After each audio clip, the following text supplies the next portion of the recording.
Y da gusto comenzar así la página deportiva. CAI Zaragoza 79, Climalia León 73. El equipo aragonés se pone por delante en la eliminatoria para ascender a la ACB.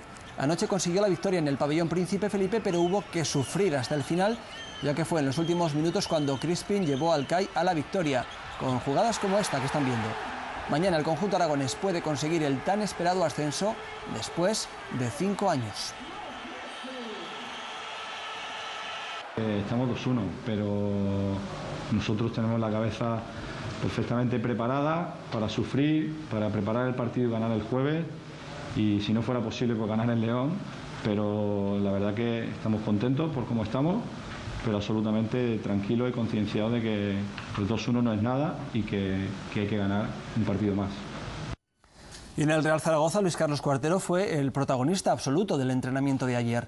El capitán zaragocista, como ven, ha vuelto al trabajo tras 7 meses de recuperación por una lesión en su rodilla.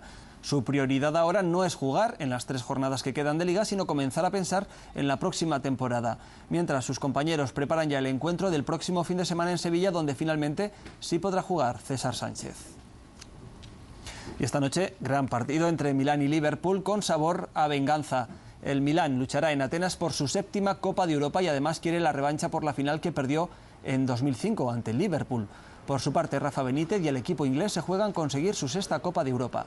Ninguno de los dos equipos muestra las cartas con las que jugará a las 9 menos cuarto en el Estadio Olímpico de Atenas.